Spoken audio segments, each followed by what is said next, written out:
Hello madam, మీరు పెట్టుకున్న affiliation application స్క్రూటినీకి select అయింది. రేపు మా కమిటీ మెంబర్స్ వచ్చి మీ ఇన్స్టిట్యూట్ని పరిశీలిస్తారు మేడం. అంటే ప్రాసెస్ ముందుకెళ్ళిందా? అవును మేడం, రేపు మీ అరేంజ్మెంట్స్, ఫెసిలిటీస్, స్టాండర్డ్స్ అన్నీ వెరిఫై చేస్తాం. అన్నీ సాటిస్ఫాక్టరీగా ఉంటే అప్పుడు అఫిలియేషన్కి ప్రాసెస్ కొనసాగుతుంది.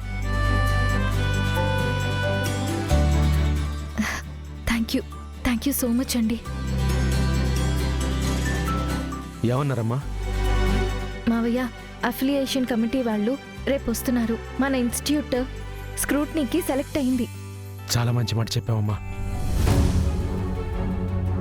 మావయ్య, కానీ వాళ్ళు వచ్చినప్పుడు బాగుండాలి కదా, అదే భయంగా ఉంది. ఒక పక్క బావ నా మీద కోపంగా ఉన్నాడు, ఇంకొక పక్క నాన్న పరిస్థితి ఇలా ఉంది. గగన్ రాకపోతే మీ అమ్మ కళ నెరవేరడం కష్టమైపోతుంది కదమ్మా. లేదు మావయ్య, ఎన్ని సమస్యలు అడ్డొచ్చినా, ఎన్ని కత్తుల్లాంటి పరిస్థితులు ఎదురైనా నేను వెనక్కి తగ్గను. ఈ కాల్ వచ్చాక నాకు ఇంకా కాన్ఫిడెన్స్ వచ్చింది. మా అమ్మ ఆశయాన్ని నిజం చేసే దారిలో మనము ఆఖరి స్టెప్ వరకు వచ్చేసాం. ఇప్పుడు సునందాదేవి గారు కూడా వస్తున్నారు కదమ్మా. అవును మావయ్య, ఈ విషయంలో సునందాదేవి గారు నాకు చాలా బాగా సపోర్ట్ చేశారు. అసలు నా మాట నమ్మి మన ఇన్స్టిట్యూట్ గురించి అంత గొప్పగా మాట్లాడకపోయి ఉంటే ఇంత దూరం వచ్చేదే కాదు. మావయ్య, రేపు మేడం దగ్గరికి వెళ్ళి ఆశీస్సులు తీసుకుంటాను. అలాగేనమ్మా. ఏం జరిగినా సరే రేపటి రోజు అమ్మ కళ నెరవేరాలి. అమ్మ కళ ఈ ఇన్స్టిట్యూట్, అది ఎట్టి పరిస్థితుల్లోనూ ఆగిపోకూడదు మావయ్య. డాన్స్ స్కూల్కి గుర్తింపు తీసుకురావాలన్నది మీ అమ్మ కలమ్మ. అదిప్పుడు నీ ద్వారా నెరవేరబోతోంది. చెల్లెమ్మ ఆపేసిన ప్రయాణాన్ని నువ్వు ముగించబోతున్నావు భూమి. ఎలాగైనా సరే ఇన్స్టిట్యూట్కి అఫిలియేషన్ తీసుకొచ్చి నువ్వు గెలుస్తావమ్మా. All the best.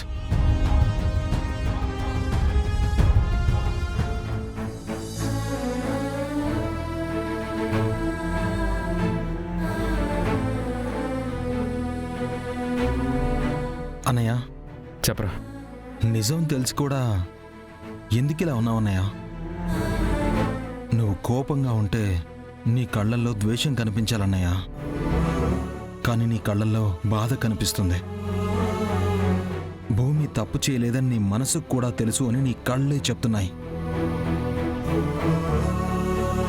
నువ్వు అందరినీ మోసం చేయొచ్చు అన్నయ్య. పూరిని మోసం చేయొచ్చు, పెద్దమ్మని మోసం చేయొచ్చు, కానీ నీ గురించి అంతా తెలిసిన నన్ను మాత్రం నువ్వు మోసం చేయలేవు. ఎందుకన్నయ్యా, ఎందుకు ఇలా చేస్తున్నావు? భూమి తప్పు చేయలేదని తెలిసిన తర్వాత కూడా ఎందుకు అలా దూరం పెడుతున్నావు?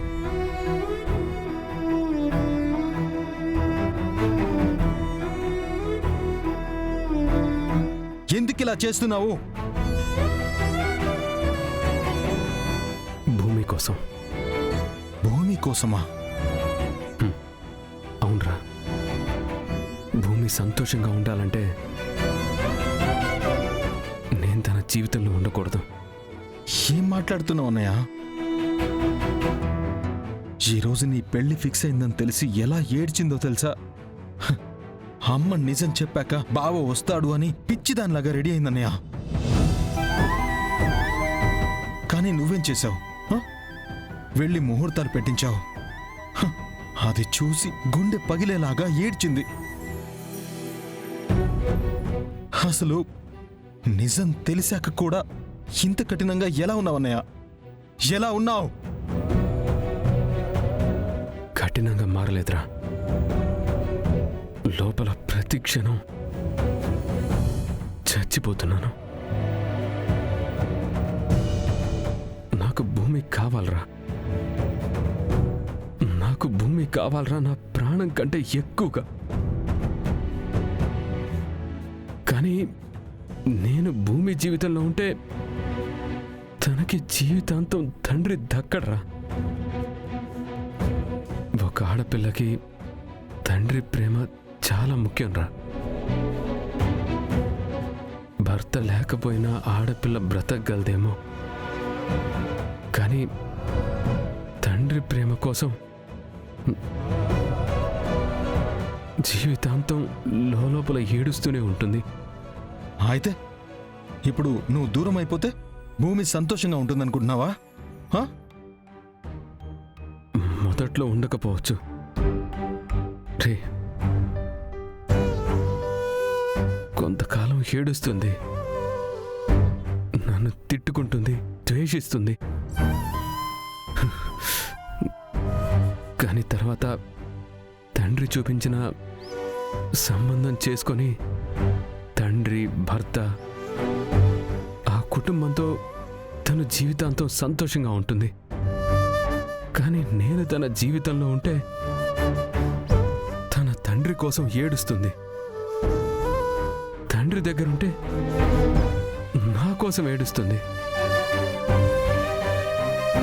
జీవితాంతం తనకి వేదనే ఉంటుంది. నువ్వెన్ని చెప్పినా నేను యాక్సెప్ట్ చేయలేనన్నయ్య. ఇది ప్రేమ కాదన్నయ్య, ఇది చేతులారా విధించుకుంటున్న శిక్ష. మన దగ్గర ఉంచుకోవడం ప్రేమ కాదురా. మన వల్ల వాళ్ళు ఏడవకూడదని మనమే దూరం అవడం కూడా ప్రేమే. అందరూ ఏమనుకుంటున్నారో తెలుసా? నేను భూమిని యాక్సెప్ట్ చేయట్లేదని. తప్పురా. యాక్చువల్లీ భూమిని భార్యగా పొందే అర్హతే నాకు లేదురా. ఏంటన్నయ్యా నువ్వు మాట్లాడేది? హ? భూమి ప్రేమ దేవాలయంరా. భూమి ప్రేమ పొందాలంటే దానికి ఒక అర్హత ఉండాలిరా. హ. ఆ అర్హత నాకు లేదురా. కానీ ఇవన్నీ తనకి తెలియాలన్నయ్య. హ, చెప్పకపోతే దూరం అయిపోతారు. రేయ్, ష్. ఇదిగో ఇప్పుడే చెప్తున్నాను, ఎట్టి పరిస్థితుల్లో భూమికి ఇవన్నీ తెలియకూడదు. అది కాదన్నయ్య, చెప్పకపోతే ఎలా తెలుస్తుంది? రేయ్, చెప్తే నా మీద ఒట్టే. అనయ్య,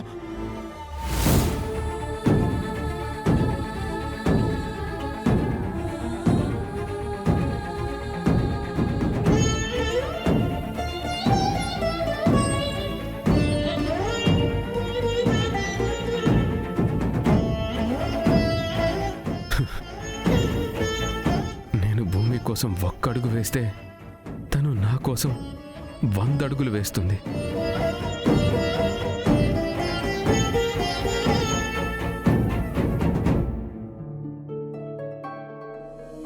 మేడం, మేడం, సునందాదేవి మేడం, ఇక్కడున్నారా? మీకోసమే వచ్చాను మేడం. నాకు ఈరోజు చాలా అంటే చాలా ఆనందంగా ఉంది మేడం. మా అమ్మ జీవితాంతం కలకన్న రోజు రేపే నెరవేరబోతుంది. అది కూడా మీ సహకారంతో.